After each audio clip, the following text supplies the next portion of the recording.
अभिषेक झा जी, आपने सुना कुंतल कृष्ण जी भी कह रहे हैं कि भाई अब बिहार में जंगल राज है, गुंडा राज है, और जब से ये नया गठबंधन हुआ उसके बाद में अपराध राज है।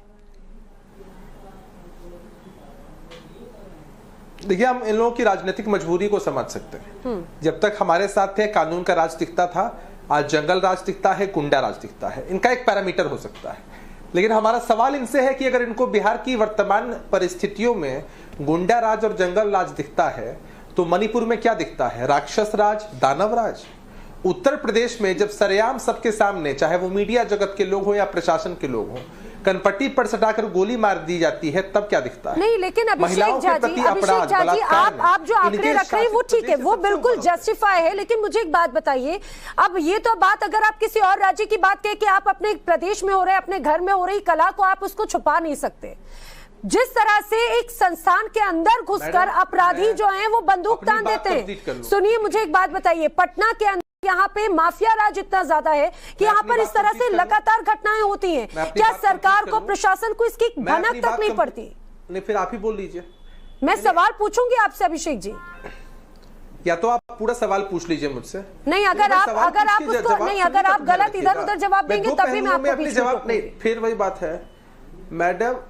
मैडम ऐसे ही हम लोगों ने मजबूर होकर, या जो भी कह लीजिए, कड़ा फैसला लिया कि हम डिबेट्स में पार्टिसिपेट नहीं कर पाते हैं। अगर आपको बचना है, अगर आपको जवाब देने से बचना है अभिषेक जी, मेरी बात सुनिए, अगर बुलाया है तो बोलने का मौका दीजिए। मेरी बात ध्यान से सुनिए। देखिए, दो पहलू। पहला पहलू यह है कि किसी भी स्टेट में law and order is a state राज्य की सरकार की जवाबदेही। हम अपनी जवाबदेही से पीछे हटने की बात नहीं कर रहे हैं। कहीं पर भी आपराधिक घटनाएं घटी है, दुर्भाग्यपूर्ण, हमारी जिम्मेदारी है, हम कार्रवाई सुनिश्चित करवा रहे हैं। लेकिन सबके बीच जब आपने पहला ही सवाल मुझसे पूछा कि विपक्ष के लोग ऐसा कह रहे हैं, अरे जनता की बात करिए ना। अगर किसी के साथ जाती हुई है, गलत हुआ है, प्रशासनिक चूक है, लापरवाही है, हम उस पर भी कार्रवाई करते हैं। हम कहां अपनी जवाबदेही से पीछे हटने की बात करते हैं। लेकिन जो लोग दोहरा चरित्र रखते हैं, उनके चरित्र को तो उजागर करना हमारी जवाबदेही है ना, कि हम पर तो लालचन लगाएंगे, लेकिन जब अपनी बारी आएगी तब बिल में घुस जाएंगे। तो हमारा बस यही कहना है कि आपराधिक घटनाएं किसी भी जिले से घटती हैं, एक बहुत दुखद तस्वीर पेश करती है। और ऐसा नहीं है कि घटनाएं अगर घटी है और कहीं चूक हुई है तो किसी की भी जवाबदेही अगर है तो वो पीछे हटने की बात हो रही है। आपने बहुत इत्मीनान से अभिषेक जी, बहुत अच्छे से लाग लपेट के साथ में आपने ये तो बता दिया कि भाई ये विपक्ष के आरोप हैं, लेकिन मैं चाहूंगी जो तस्वीरें हमारे दर्शकों को हम टीवी स्क्रीन पे दिखा रहे हैं वो आप भी जरूर देखें। पटना, सीतामढ़ी, बिहटा, समस्तीपुर से ऐसी तमाम तस्वीरें पिछले 24 से 48 घंटों के अंदर सामने आई। आप समझिए, यह आपके प्रदेश का हाल है, और अगर वहां पे घटनाएं होंगी तो सवाल पूछे जाएंगे, यहाँ पर क्या माफिया राज चलता है, क्यों नहीं इस तरह से एक्शन लिए गए? पटना के अंदर ही नहीं, क्यों नहीं पूछे जाएंगे? तो जवाब दीजिए। आप तो सवाल पूछने पे नाराज हो जाते हैं। आप पूछ लीजिए, फिर मैं जवाब देता हूँ जी। अरे भाई, क्यों? नहीं, मुझे जवाब देने का जब मौका नहीं मिलेगा तो शायद, कोई बात नहीं। अच्छा, आप मुझे बता दीजिए, मुझे दूसरे गेस्ट का भी रुख करना है। तो पटना में माफियाओं के खिलाफ कोई एक्शन हुआ? क्या कोई एक्शन हुआ है? नहीं, क्यों नहीं हुआ है? पुलिस के द्वारा एफआईआर दर्ज होती है, गिरफ्तारियां होती है और सब कुछ हो रहा है। ऐसा नहीं है ये नीतीश कुमार जी का बिहार। आपको याद होगा कि बड़े से बड़ा कांड यहां जब कोई अंजाम देता है तो बिहार की पुलिस और प्रशासन 24 से 48 घंटे में उसका रिजल्ट देती है। और कहीं आपराधिक घटनाएं घटी हैं, ये पुलिस की जवाबदेही है, और आप देखिएगा आने वाले समय में आपको उसका रिजल्ट दिखाई पड़ेगा। हम ऐसे मुद्दों को, जहां किसी की जान चली जाती है, कोई इस तरह का कृत्य होता है, ऐसे मुद्दों को हम राजनीति के लिए नहीं मानते हैं। हम मानते हैं कि हमारे पास भाजपा के रूप में राजनीतिक गिद्ध यहाँ बैठे हैं, और इन राजनीतिक गिद्धों के लिए सिर्फ ये मौका होना चाहिए, जो कि बहुत दुर्भाग्यपूर्ण है। अभिषेक झा जी आंकड़े पेश कर रहे हैं, वो बता रहे हैं कि पिछले 1 साल में क्या ग्राफ रेट बढ़ गया है, और खासतौर से इस चीज को लेकर, अपराध को लेकर, अपराध पर कंट्रोल करने के लिए क्या कोई इस तरह से कोई व्यवस्था है, तैयारी है?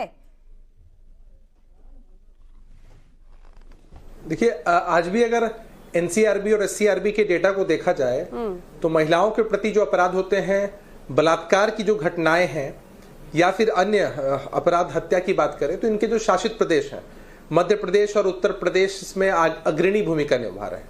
जहां इनका शासन लंबे समय से है, लेकिन इनके मुंह से आवाज तक नहीं निकलेगी।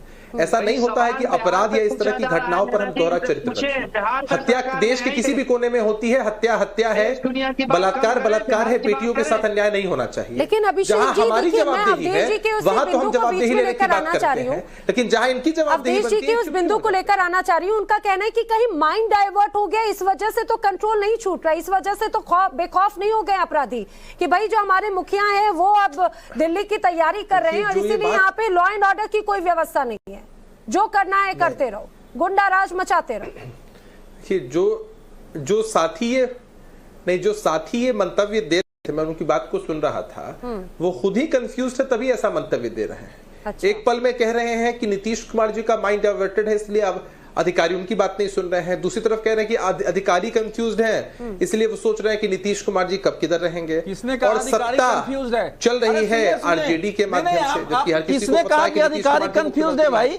ठीक है अभिषेक जी, मैं एक ही बात पूछना चाह रही हूँ, देखिए शराबबंदी के बावजूद यहाँ पर किस तरह से लगातार हमने देखा है कि शराब की कालाबाजारी और उसके चलते गैंगवार की तस्वीर नजर आती है, अपराध किस तरह से बेधड़क होते हैं, यहाँ पर हत्या लूट बैंक लूटने की तो वारदातें अभी बहुत ज्यादा वक्त हुआ भी नहीं है, इसके अलावा हमने देखा कैसे यहाँ पर माफिया राज गुंडागर्दी चरम पर है। मैं तो बस ये पूछना चाह रही हूँ, क्या इसको लेकर कोई तैयारी है? क्या कोई आप लोगों की लड़ रहा था, दूसरे पक्ष ने आके गोली मार दी उसके घर में, ऑर्डर कैसे चलेगा? एकदम मैडम, ये सवाल लगता है आपने मुझसे पूछा है। जी बिल्कुल, ये आपने सवाल लगता है मुझसे पूछा, मैं जवाब दे दूं और धैर्य के साथ सभी हमारे साथी सुन पाए इस बात को। देखिए, आप सवाल पूछने का आपके पास अधिकार है, हमारे विपक्ष के साथी हो या फिर आम जनता हो, हर किसी को सरकार से सवाल पूछने की आजादी है, चूंकि सरकार की जवाबदेही बनती है ना कि लॉ एंड ऑर्डर सुनिश्चित रहे। ठीक है, क्या हमने साफ तौर पर कहा कि हर मसले पर आप देखती हैं कि अभी कुछ दिन पहले नीतीश कुमार जी सरदार पटेल भवन में अचानक से पहुंच जाते हैं।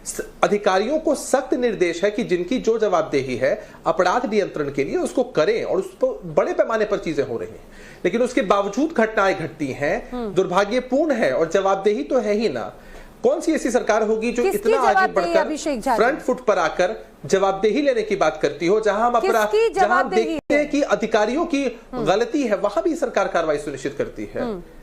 एकदम है, अब टॉप टू बॉटम हर किसी की जवाबदेही बनती है। कहीं कोई घटना घटती है तो हम ऐसा नहीं कहते हैं कि भाई लेजिस्लेशन में जो लोग हैं उनकी जवाबदेही नहीं है, हर किसी की जवाबदेही है, और जहां त्रुटियां कमियां पाई जाती हैं वहां कार्रवाई भी सुनिश्चित की जाती है। आपको ना पूरे देश में इतना एक्टिव सीएम नहीं दिखते होंगे जो कभी आपको सचिवालय के किसी डिपार्टमेंट में दिखे, पुलिस अधिकारियों के साथ दिखे, अचानक से औचक निरीक्षण करने पहुंच जाए। तो सरकार का इकबाल है, घटनाएं घटना एक बात है, दुर्भाग्यपूर्ण है, लेकिन सरकार की मंशा पर सवाल उठाना, सरकार के इकबाल पर सवाल उठाना, इस पर हमें आपत्ति है। चलो 20 सेकंड दीजिए मुझे। Action speak better than words. और बिहार में डीजीपी स्तर के पदाधिकारियों पर कार्रवाई करके उनकी संपत्ति की कुर्की जब्ती तक की गई है, और मुख्यमंत्री जी करने में विश्वास रखते हैं। पहले की बात लापरवाही के मामले में आपको याद होगा, तो तब हुआ है जब सुशासन बाबू का मुद्दा हो, 2 1 से लेके एसपी 4 डीएसपी एमवीआई सब सस्पेंड हुए थे।